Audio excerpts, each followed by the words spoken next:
Welcome back to yet another episode of the Level Up podcast where we make sure you get involved. Now, if you're new here, you're going to be learning a lot of things that equip you with all the necessary knowledge and tools to ensure that you level up and become a better version of yourself. Now, in the first few episodes, we touched base on the 21 sectors that we have within SETA. The second episode was all about research and planning, and today we get to chat about mandatory grants as well as discretionary grants, which also involve special projects. Now, my guest today is someone that is very equipped to give us all this information and knowledge, Ria Jordan, who is the Services SETA Manager for discretionary grants as well as mandatory grants. Now, I know you put mandatory grants before everything else. Let's talk a little bit about what your job does and what you do on a daily basis.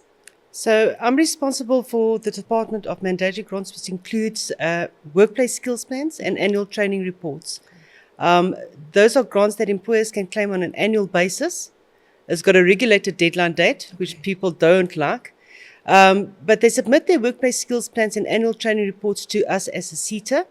Benefits to them is that they get a grant rebate. And benefits to us is we get details or information from their sectors on what skills they need, which we then give back into planning for their research purposes. Right. And I mean, a lot of people don't know where the funding comes from that SETA is giving out, and they think it's just, money from perhaps just SARS, but there's obviously rules and regulations around how you receive that money. Let's talk a little bit about the levy that you've just mentioned that companies do need to pay in order to give back to skills development. What do I need to be earning a certain threshold? Is it 500,000? Well, what are the discrepancies when it comes to who needs to be paying the skills development levy? So an employer, number one, within the sector that they belong to will fall within a certain SETA. All right. So within the services SETA, we've got our industries, our employers that will pay their levies to us. There's two categories. The first one is if the company's annual payroll exceeds 500,000 per annum, they need to pay 1% of that as a skills development levy. That's the first category. The second one is if their total number of employees are 50 and above, they need to start paying their levies to SARS. Right. And is the 1% of, is it 1% of over just 500 or 1% of however the total Amount of annual payroll. Got you. Yeah. All right. And then when it comes to, the funding in itself, there are two different types. There's mandatory grants, and then there's obviously discrepancies. Is it discrepancy? Discretionary, rather. Can you explain the two differences and where each would fall under? So mandatory is basically in that the SETA must. So it's a mandatory grant. So if the employer submits their mandatory grant application, in other words, their workplace skills plan, their annual training report, and they meet the quality criteria and we approve it, they must be refunded.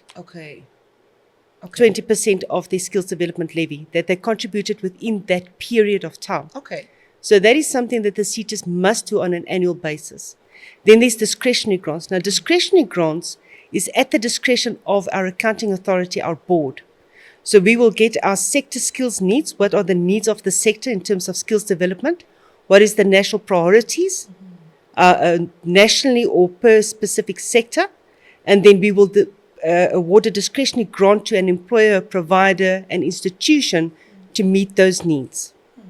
And let's look at what are the sort of special projects? Because when you say special projects, they would fall under discretionary grants. But is there a difference between what caters to special projects and what caters to, obviously, the discretionary grants? So special projects will have different parts of it. So let's say, for example, an example would be currently the Services SETA is running a campaign on gender-based violence. That is a national priority, i.e. not necessarily linked to skills, but there's a campaign, there's a need in the country from a national perspective that we need to address this and try to get that resolved or have a positive outcome from that so that we can have more learners, more positive impact on communities, and thereby learning can happen and take place in a freer, safer environment. But if you think about it, that's still skills development in itself, right? Because it's imparting knowledge of some sort. So if I am perhaps an NGO, or would I need to be an individual, perhaps to hop on board? Because I've never heard of SETA, funding projects like that, but it's good to know. So SETAs would typically fund, special projects can be towards a NGO, CBO, co-op. It can also be towards sectors. It could be towards a province. So where there's a provincial need whereby our sector can impact and create economic development. We have the KZN Economic Development, where we've got a partnership with them right now on real estate. And that's a special project. So special projects are identified, the need is identified through the research. Our board looks and discusses it. We might have requests from the Department of Higher Education and Training. In the past, we had a national priority on artisans, and we still have a priority on artisans, apprenticeships. So in those cases where there's a link that we can make with a area, a province, a municipality, then we will fund those priorities from discretionary grants. Right. So I understand how that could be accessible for an employer because there's a mandate that sort of needs to be followed. But from a learner's perspective, how do I access these grants, and what would be the requirements for me to know which grant I would fall under? It's important to remember that the SETA works with occupational learning. Okay. Therefore, your basis for this learning will always be that there needs to be a workplace. So a learner coming straight to us directly saying, fund me. We will do that on bursaries, but not necessarily on occupational learning programs. Gotcha. But even on bursaries, we will go through the institution, the higher education and training institution. And then the funding will happen from that perspective with the learner. On occupational learning, the funding will happen through the employer for employed and unemployed learners. So in this case, unemployed learners will contact employers and seek that partnership, or alternatively, the employer will then advertise saying that we want to fund learning programs for unemployed learners, because there's other benefits to employers to do that as well. So a lot of employers are actually funding learning themselves. But from a discretionary grant perspective, the funding from the SETA will go to the employer, the accredited training provider, NGO, CBO, co-op. And from there, the learnership is then funded to the learner through the institution. Okay. Can you provide an example, perhaps, of where a learner or an organization was perhaps funded through the discretionary grants, just so we can give context and understanding of what that would look like in play? Okay, so in play, what that would look like is the Services SETA through a discretionary grant will place an advert and saying we are seeking employers from this sector. So it could be, let's say, for example, we want to fund in specific real estate. Okay. So we want to say we want to fund real estate employers to host 3,000 learners. Here's the adverts, here's the criteria apply. They apply, we evaluate, and then we award. And then each employer or that employer will say, for example, we are giving you a grant for 10,000, or no, that's a very high number. Let's say, for example, 300 learners on real estate NQF level 4. The employer will then place an advert seeking people who are seeking, that occupation, wanting to become a real estate agent. And they will then advertise it, and the learners will apply based on criteria. They will then incorporate that learner into their business so that they can then get the occupational learning. And the medium of application, do you feel like it's perhaps aided in people actually applying? Do people know about it? Or do you feel like maybe there's a gap in ensuring that we are getting the right learners within the relevant sector? In my opinion, it's basically if you get involved, it will be there. We have got in some cases whereby employers will ask for discretionary grants, and our commitment is large. So we might not be able to fund when an employer seeks funding. Because we're running it's public funds that we will run on an annual basis. So we will have periods during which we will advertise. So it might not be exactly when the employer seeks that funding, but it is on an annual basis that we will open up. And I mean, we had a little bit of a conversation off air, and we were talking about how, many people think SETA just gives money or they'll just fund anyone. But obviously there's rules and regulations around it. What are some of those steps when it comes to being approved and accordingly funded instead of, just money being sent out? It's important to remember that the SETAs are an authority, a public institution that works with the PPFMA. What does the PFMA the Public Finance Management Act. Gotcha. So the Public Finance Management Act says that there's certain criteria that we have. We can't just give money to whomever, wherever. We've got to follow a process that is open, fair, and transparent. So when companies apply for discretionary grants, number one, they need to know that it's not funding for their business. Yeah. It is funding purely Skills to towards the learner to ensure that the learner, unemployed learners can get stipends, training providers are paid, and that administratively the employer has got the means to implement. And that's the purpose behind discretionary grants. It's not there for economic development. For small micro enterprise development, we've got separate programs that we run, and that can come from one of our special projects. But for discretionary grants, we will follow a process that's related to the PPFMA. Criteria needs to be met. A company's got to be in good standing. They must have good financials. Yeah. We cannot risk funding a company that is on the border of not being, trying to survive. Yeah. So we do have criteria. They are clear. It's followed by most SETAs. All the SETAs have got the same criteria. They're definitely not funding open for all. Wah, wah, wah. If you thought you could be one of those, but no, I get that. But I mean, I think it's also important to mirror it onto ourselves as SETA. How does SETA ensure that money is allocated correctly and ensures that it is regulated and there aren't any loopholes like you would find in many institutions? With occupational learning programs, the requirement for workplace approval is coming through very strong. Okay. That the environment in which a learner is training needs to meet the needs of the qualification. So workplace approval is becoming very strong. We cannot have learners sitting in dodgy environments where we are not privy to that. So the host employer, the lead employer, which is the terminologies we have to differentiate where the learner is placed, versus the employer that's paying the learner the stipend, we've got the grant with, those workplaces needs to be approved. It's not a matter whereby the learner is sitting at home signing attendance registers and just getting money for that. We actually have to get involved. We have to get involved. Yeah. And on that basis, the SETA will then pay a discretionary grant only at the point where we can have evidence that learning has taken place. Right. So money is also not just distributed and given across the board. Typically in a learning environment, the learner needs to attend the work space.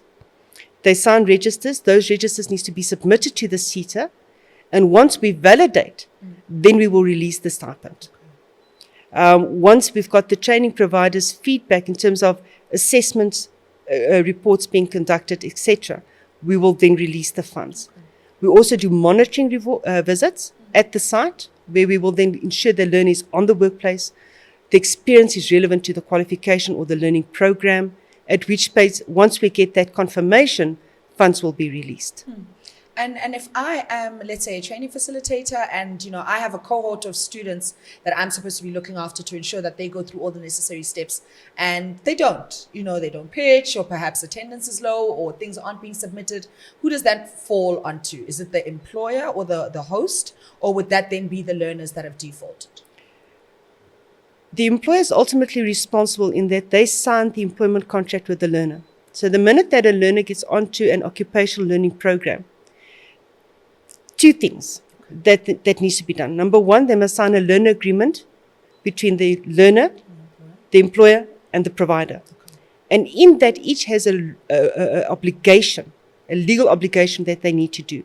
But the employment contract between the learner and the employer is the part where the employer must. If a learner does not pitch, the employer must comply with their own internal policy. It's absconsion. So the basic conditions of employment will come in and the employer will need to follow it accordingly. Alrighty. I don't know if I've missed anything that you might like to add, but for learners and employers that perhaps don't know, how can they get involved to ensure that all of these grants reach more people? They can contact us. We've got our website that's available. They can also phone us. We have got quite a few social media outlets. We've got, I'm not too much in the space, but I know we've got quite a few outlets. We'll leave them on the screen. We'll leave them on the screen.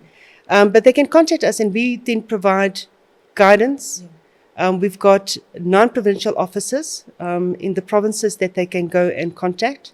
They can go visit. Our people are there to help South Africans, to learners, persons to be employed, to get an education, to get skills.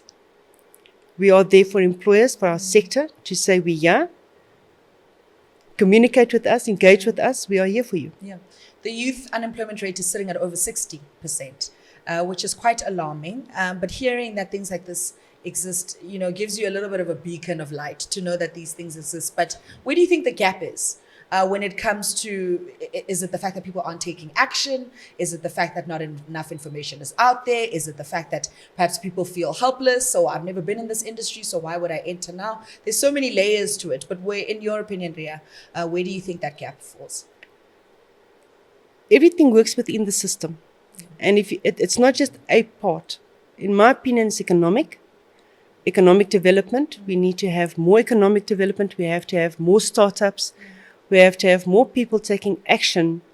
So it's not just one component. As an individual, we need to have people take more action. What can I do for myself? How am I going to get there? Come and talk to us. We will guide. Employers, how do I grow? Talk to us. How can we guide? We will educate people. We will provide courses and training on helping people to expand their businesses. And for learners, we will be there to guide them into what industries are available, what's out there, what can I do? Why not? Why not get involved? I think it's so alarming that we see all of these numbers and statistics, but what do we do about it? Opportunities do exist. There are ways you can develop and grow yourself. And this is fortunately one of those ways that you can. Like Ria said, just get up and get involved. And I think that's the perfect way to wrap it up. As Ria has stated, the grants are there for you, to support you and ensure that you develop and grow. And why not? Why not upskill yourself and enhance your career with all the necessary tools that you can get right here? Please head over to our website and ensure that you touch base with all that information. It's all there. So you have no excuse as to why you aren't getting involved in uplifting yourself. Skills development is a necessary tool in order to success yourself in your career. And I think it's important that we have this conversation. So Ria, thank you so much for your time. Thank you for imparting us with all this knowledge and all these opportunities and channels. And of course, do head over to our social media as well as the website. Don't forget, do not fall for fake scams. There are adverts that are going around ensuring that you can get a qualification or get some form of skills development. But please use the right channels. Go through the official SETA website to access all this information so that you don't fall for yet another scam. The economy is rife. And criminals are finding a new way every single time. So please head over to our website that we are going to be leaving on the screen so that you can get involved. Ria Jordan, she is Services SETA's manager for mandatory grants, and she has been here to give us all this information that we need. Thank you so much for your time and have a great day further. Thank you very much. Welcome back to the Level Up podcast, where we ensure that we give you all the knowledge you need to get you involved and equipped with the necessary tools. Now, we've just given you a little bit of a breakdown regarding funding, specifically mandatory funding, discretionary grants, as well as special projects. And of course, we do have to give you an example of that, how that plays out. And joining me today is Mr. Septi Bukula, who is the founder of Renzo Network Africa, a company that has gotten involved with Services SETA to ensure that you get all of these opportunities. Mr. Bukula, a very good afternoon to you, and thank you so much for your time. Yeah, thank you for having me. Absolutely. Let's talk a bit about Renzo Network Africa. What does your company do, and how did you get involved with Services SETA? So Renzo Network is a collaborative network of travel and tourism SMEs. Okay. And how we got involved with Services SETA, my own personal background is in SME development. Okay. And I've been involved in that, for close to 3 decades. Whoa. And how we got involved with Services SETA is that during COVID-19, we came up with a project called Olusha, which means Opportunities for Youth. And what we are really setting out to do with that project was to see if we could facilitate the placement of young people in SMEs, in tourism, for all kinds of traineeships, internships, skills development, or even employment for that matter. But from the insight that we got from SMEs, we then said, what is it that can be done to remove that friction, to make it easier for SMEs to take on young people? And so that's when we conceptualized the second phase of Matubolusha, which is the phase for which we partnered with Services SETA. Okay. So the program had been there already. So it was existing on its own, and then you saw the gap, and that's where Exactly. the partnership came through. Because then when we went to Services SETA, we said, well, you guys are a very well-known player in the support environment.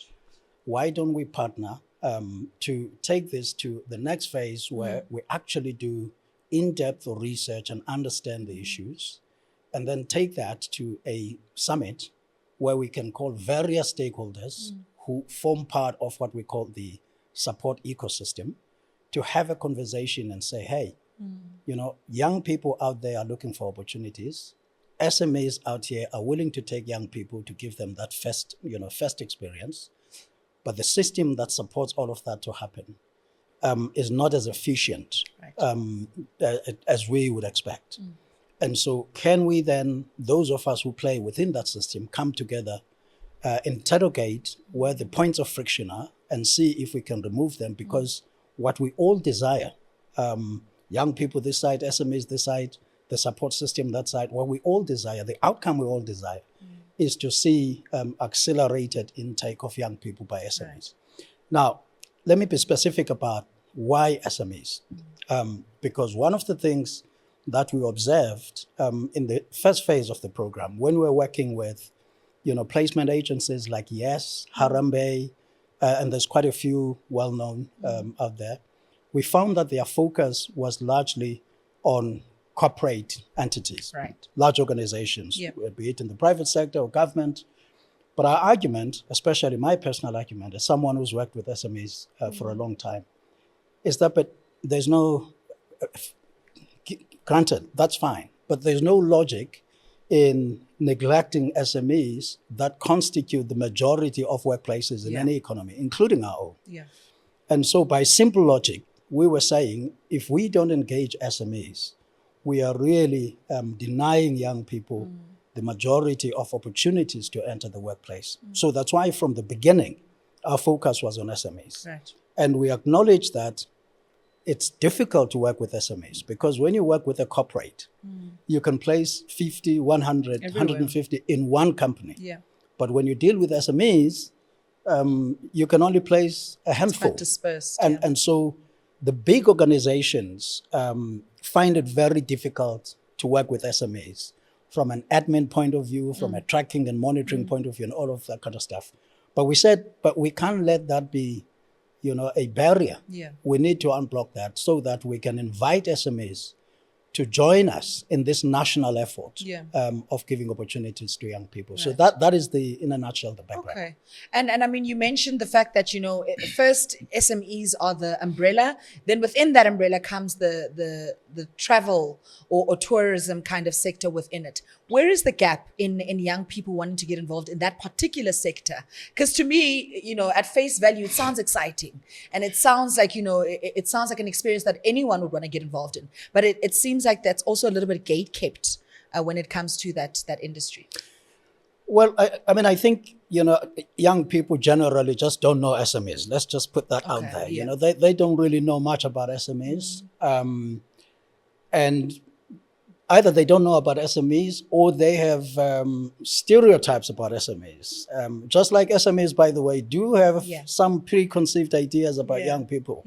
And that was really the conversation that we wanted to, bring out to the open and say, let's have a conversation about this. Now, taking it to our industry, because Orenzo Network is involved in travel and tourism, we find that, young people, and we interact a lot with universities, have a very narrow conception of what travel and tourism is. It's really literally a few things. You're a travel agent, you work in a guest house or B&B hotel, but there's so much more that's involved in tourism. And one of the things that we try and do is to say to young people, you can, the opportunities are so broad, and in terms of, you're stepping out of an educational institution to start your career, you've got to be broad in your outlook in terms of where you can go, and not limit yourself to, a few players within our industry. But again, I think that's the function of our education. I think that our education gives our kids a very narrow view of our industry.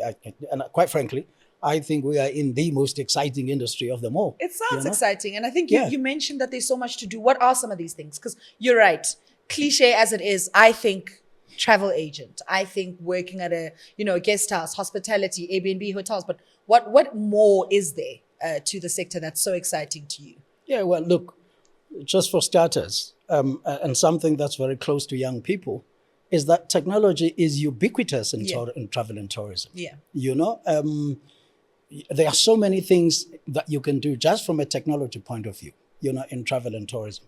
But there's also, something we call, destination development. And that ranges all the way from policy development to development of programs to doing projects that, enhance the attractiveness of destinations. That is one chunk of work. There are people who do all kinds of consulting in tourism, feasibility studies for investments, for business startups. I mean, the range is so wide. And then there's business tourism, which is the space that we as Lorenzo are involved in. We're not involved in the leisure side of tourism. We're involved in business tourism.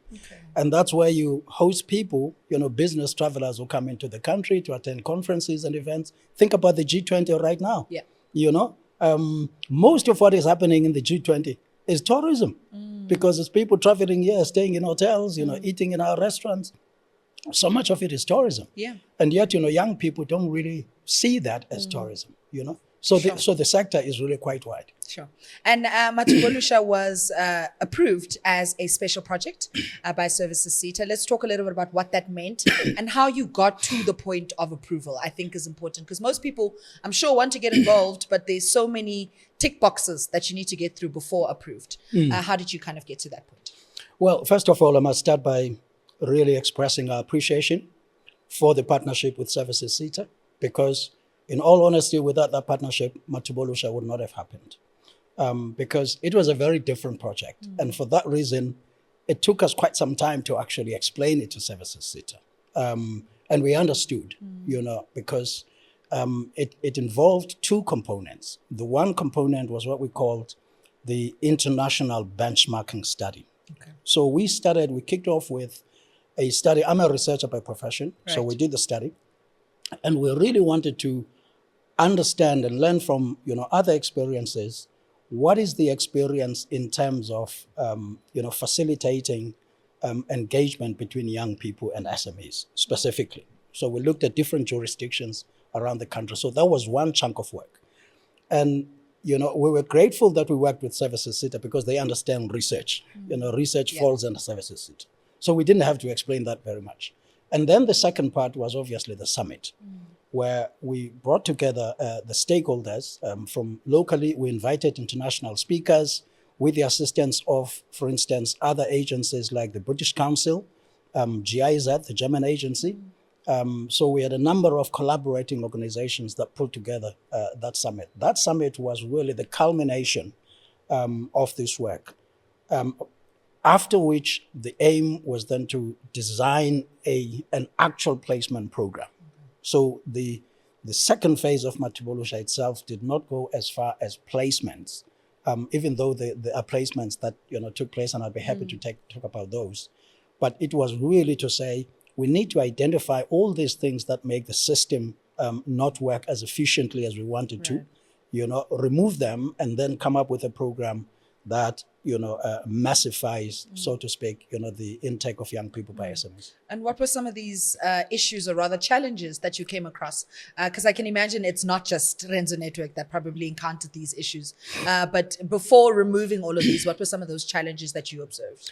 Yeah, look, SETAs are big entities. Yeah. And with big entities comes a lot of bureaucracy. Big problems. Yeah.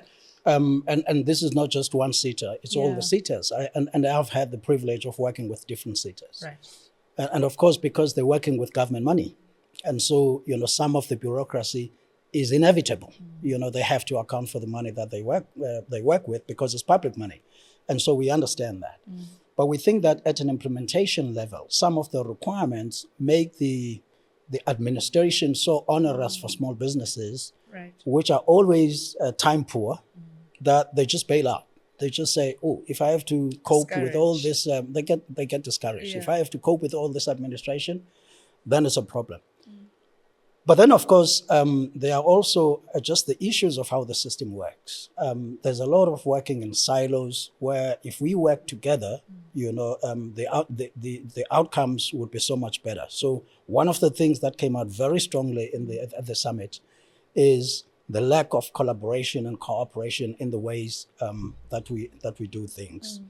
And of course, I think that, and this came out from our research before the summit, was that we still really have a large gap in terms of monitoring, the placements that actually do get made, and so we don't really have a large body of knowledge from all the years of experience of placing young people, not so much in SMEs, but placing young people in general. And so, and then of course, I spoke earlier about the perceptions on both the sides of young people and the side of SMEs. It's a whole plethora of things. And that transition, just to end with this, the transition for young people from a center of learning, a college and university, into the workplace is not one that works very well because the educational institutions lack that contact with industry. And so they really, really leave young people on their own. And we see this because we take a lot of young people ourselves at Renzo for internships and that kind of stuff. Those young people are left on their own. As soon as they qualify, they're left on their own. And so these are all things that need to be fixed. I mean, if you look at even just job posts now, a job post will expect you to have, let's say, 4 years experience when I'm a fresh graduate. So for me, is where's that experience supposed to come from? But with initiatives like this, how do you think it imparts all that practical knowledge and all those necessary practical skills within those that have been placed? Well, actually, the interesting thing, and I'm glad you asked that question, because it actually partly explains why we focus on SMEs, because the research that we did, not just for this project, but previously as well, shows conclusively that SMEs are more likely to take young people without experience, give them that first chance than their larger counterparts. The bigger companies are going to say, we have 2 years, 3 years, and that kind of stuff. In many cases, in SMEs, that is not the requirement. What the SMEs require in the main is the attitude of the young person. And this is something that comes up all the time. They need the attitude, someone who's really willing to do the work and that kind of stuff. And as we always say, we hire for attitude and we train for skill. So we know that you come here without really skills. We'll train you for that. But what you need to bring is really an attitude of someone who's good work ethic, and someone who's willing to learn and be trained, And so the experience bit is not a major barrier when it comes to SMEs. They, in the main, take young people without any experience at all. And I can imagine that we were chatting a little bit off air, and you were talking to me about how I was about to use the word you don't like. And he was telling me that he's not very fond of the word beneficiary. And I was going to talk a little bit about that, but I think we'll talk about the learners on the other side. I just want you to give me a little bit of an insight as to why you don't like the term beneficiary, because I was going to ask if you yourself are a beneficiary of SETA in any kind of way. We don't consider ourselves a beneficiary of the SETA at all. We consider ourselves a partner of the SETA, right? Because we understand that, we represent a constituency that's important to the SETA. And so for the SETA to reach that constituency, we can bridge that gap. But we also understand that without the support of the SETA, in terms of resourcing and that kind of stuff, we cannot bring that constituency. And so when we approach the SETA, when we approach anyone that we work with, the word that we use all the time is partnership. I do not like, and I know the word beneficiary is used a lot in small business development. I always say small businesses are not beneficiaries. First of all, they are entrepreneurs. They took the initiative to start the business. And when that business, flourishes, succeeds, it creates employment, it pays tax, it helps the economy. That's not a definition of a beneficiary, right? These are not, there may be grants, but entrepreneurs are really helping us build the economy. So that's why I just don't like, I think it's a wrong word to use. The correct word to use is we are partnering on an objective that we both believe in, and you bring what you can, which we don't have, and we bring what we can, which you don't have. Yeah. And then we can make the relationship Mutually work. beneficial. It's mutually beneficial, yes. And I guess it kind of speaks back to that no one's doing anyone a favor here. Exactly. We're all Absolutely. supposed to be imparting all of this Absolutely. into one another. Yes. Are you able to share an inspiring story, perhaps, as to how this has impacted someone? I always feel it's better to be able to see how it actually plays out. When we talk about all of these things, just to show us how specifically the Olusha initiative has helped an individual, perhaps. Well, I can talk about two individuals, thankfully, because they are at Renzo as we speak. Yeah. And what happened is that, of course, when we did the summit, it was important for us to have both SMEs and young people, because they are the ones we're talking about. So we had two. Now, one of the young women that we invited, we actually put her on a panel. Okay. We had identified her through. This is after she's gotten the skills development, or prior to? No, prior. Okay. So, I mean, she did an honors degree in tourism at the University of Mpumalanga, this particular one. And as we're preparing for the summit, I'm quite active on LinkedIn, and I like to follow the conversations of young people on LinkedIn, just to hear their frustrations and that kind of stuff. And there was this big conversation by young people, and they were all in tourism. They'd done tourism studies. And they were just, so discouraged, saying that, we did all these degrees in tourism and now we can't find opportunities and that kind of stuff. Did we waste our time? So I said to my team when we were organizing the summit, I said, can you reach out to those young people and see if we can invite them to the summit? Because I'd really like to hear from them. Because this is about them. I don't want us to talk about them in their absence. And so one of the young ones, so two of them, the one who had actually started the conversation, and it had become a very big conversation. So we invited her and invited another one who had joined in the conversation. So the one who had started the conversation wasn't able to come, but we recorded her, just sharing her experience. So that was played at the summit. But the other one came and we put her on the summit. On the panel. And as I was listening to this young person, very bright young person, even my speaker from the UK said to me, Septi, if this young person was in the UK, she would have been snatched like that. Yeah. She said, it's so sad that a young person who is so bright and articulate can't find an opportunity to kickstart a career. Yeah. So, fast forward, that young person is now doing an internship at Renzo. We offered an internship on the spot. Amazing. And then there's a young man who has a technology background. We had also invited to come to the summit. He came, got involved, volunteered, and that kind of stuff, and we observed him.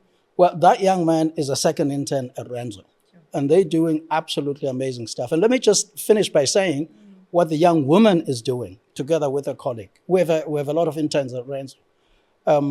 We have now just started a new initiative, which, by the way, is an offshoot of Olusha. Because one of the things that we found when we did Olusha was that the efforts by educational institutions to place young people start too late. Okay. They start when the young person is just about to finish their qualification or has already finished. And there is no ongoing interaction between young people and SMEs. So we've started a new initiative, coming out of Olusha called CD. Which is Tourism Students in Dialogue. Okay. And it's run by these young people that we took in at Olusha to drive a national conversation with young people while they're still in their educational institution, talking about careers, talking about how you bridge the gap from university to the workplace, and that kind of stuff. And we want it to be a conversation driven by them. And that is one of the things we decided to do as a result of the summit that we had for Olusha. And I mean, I'm listening to you talk, and I think oftentimes, we all want to excel. We always want the excellers of a group. But what if I'm an average student or an average person who perhaps can't get on a stage and, blow everybody away? What are some of the skills that can be gained or have been gained from the Olusha campaign, especially when it comes in within the tourism sector? I mean, it's quite saturated. Yes, no, it is indeed. But, we say to young people as well, I mean, because we work a lot with young people, I always tell them the following things. Do what you can to be visible. You don't have to be on the stage in a panel. Not everybody can express themselves. Yeah. But, there are platforms now, social media platforms. Yeah. By far, the majority of young people who have landed up with us for an internship, we connected via LinkedIn. Okay. Now, please, anybody can do that. Yeah. Anybody can be on Facebook. And use those tools. I always say to them, don't use them for gossip. Use them professionally, to connect and that kind of stuff. That's number one. And number two, I always say, show up. If there's an opportunity for you to be in a space where you can network and connect, and I know that, for young people, sometimes resources are a problem. First of all, information is a problem. They don't know about these things. And even when they do know, they don't have resources. We had to pay for these young people to come to the summit, thanks to the funding that we got from Services SETA. But you got to show up, And so what we want to do through TSIDI, which is our new initiative, is precisely to open up those opportunities and say, you know what, there may be something happening next door to you. Go there, be visible, don't be shy, because you don't know who you might meet there, who might just open a door for you into the workplace. So we want to make sure that young people have the information. We may not have the resources to help them, but the biggest thing is that they just don't have the information. Even those who are at universities don't have the information, because what we find is that universities don't actually share this information. That is what we want to drive through TSIDI, and that is the first outcome for us, big outcome from the program that we did with Services SETA. I think we also, as the youth, have a responsibility, right? In that we have social media, we're chronically online, we're chronically scrolling, but what are we processing? What is it that we're choosing to do? So I love that you mentioned that social platform, because it is a social media platform, just used for business, just used for bettering yourself, developing and growing yourself. So make sure you also hop on that platform. Don't just scroll and be liking videos and gossiping.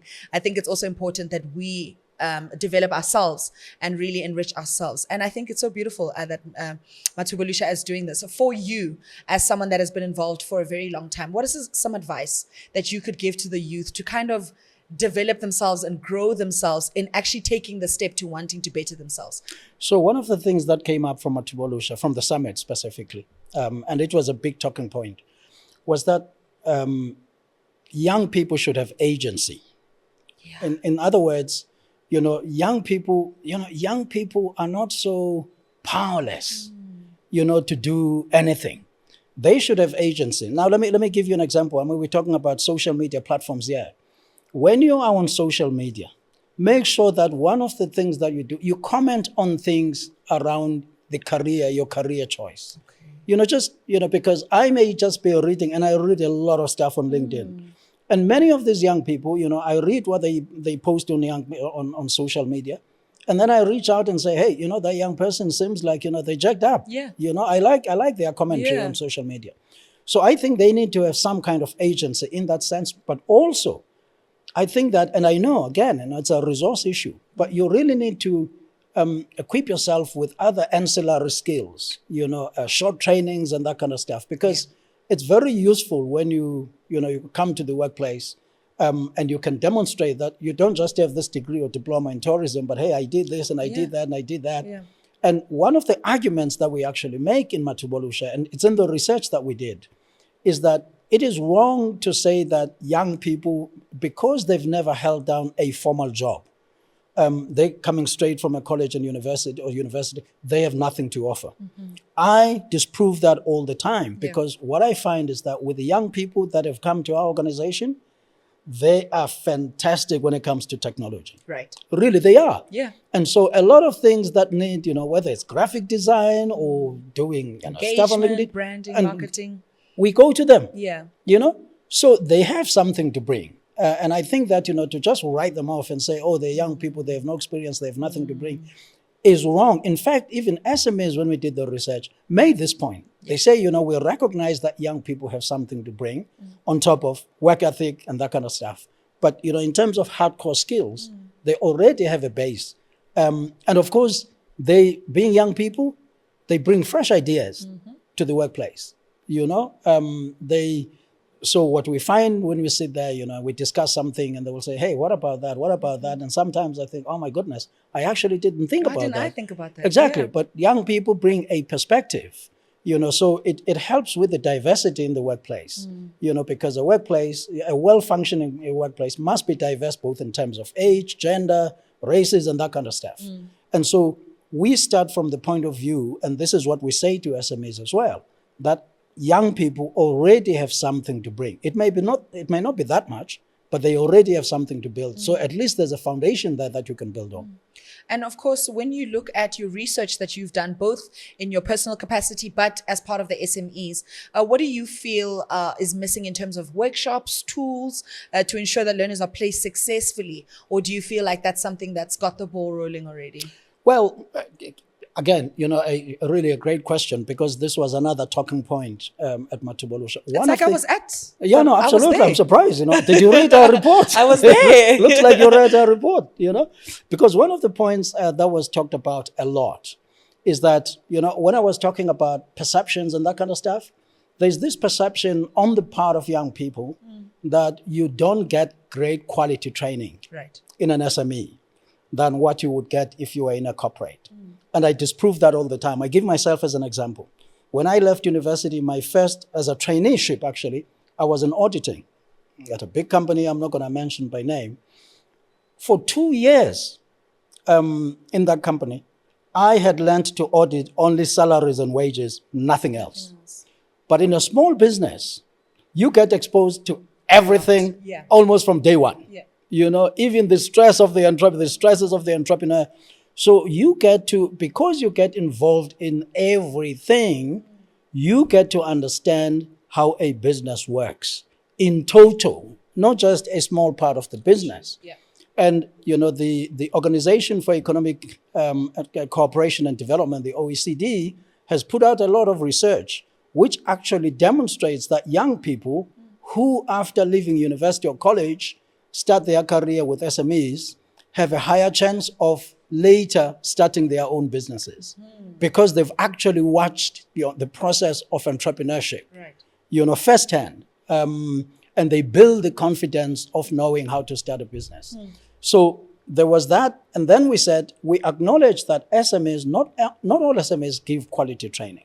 So it is important that when we place young people with SMEs, we wrap around support, both for the SME in terms of making sure that they give quality, training to a young person, and also to a young person to make sure that they develop other, soft skills that are necessary for them to make progress in their career.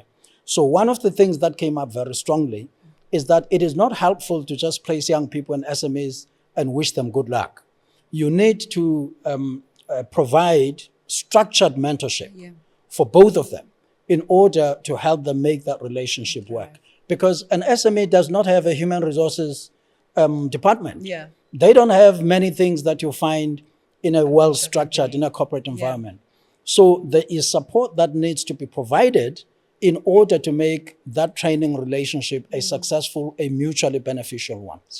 So that's one of the points that came up. So we are then saying that going forward, we need a structured national mentorship program that supports placement of young people in SMEs. Last question. Do you think everyone can be an entrepreneur? Because I've always had this mentality that it's not for everyone. And I do understand, sure, maybe I'm saying that due to the difficulties, due to the challenges or stigmas, like you've mentioned, but in totality, do you think every single person has the ability to become an entrepreneur? I start with this answer. Entrepreneurs are made, not born. And I've been in entrepreneurship, development for many years, and we have this ongoing academic debate: are entrepreneurs born or made? Entrepreneurs are made, not born. Some are born. Okay, let me not be categorical. Some are born, but the majority of entrepreneurs are made. But not everybody will choose to be an entrepreneur. It's a question of choice, right? Because being an entrepreneur, and I know it firsthand, comes with a lot of stress, a lot of sleepless nights. And there are some people who just don't want that kind of thing. So it's a matter of choice. It's not that you cannot learn with all the support and guidance and that kind of stuff. You cannot become an entrepreneur. You can become a successful entrepreneur if you choose to be. Right. So those who are not entrepreneurs is not because they cannot be entrepreneurs, but because, just like me who chose to be an entrepreneur, you chose not to be an entrepreneur, and that's perfectly fine. What choice will you be making? Level up, get involved is the choice I would give you. Mr. Septi Bukula, he is the founder of Renzo Network Africa, and of course coming through to give us the most amazing information and all the courage you need to get up and get involved. You're going to be staying behind if you just don't want to get up, and I think it's important that we put it upon ourselves to say, what am I doing to put myself in a better situation? Thank you so much for your time, for all the nuggets of knowledge that you've shared with us.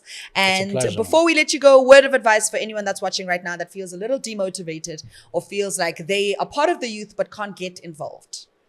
Hey, look out for CD. It's coming your way.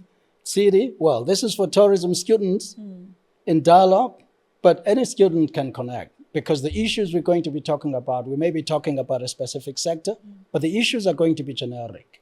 It's about how you make your path from a center of learning into the marketplace. And I'm sure you will get some things there. Yeah. But before we launch CD, please get on LinkedIn. Get on LinkedIn. That's where you connect with your future employer.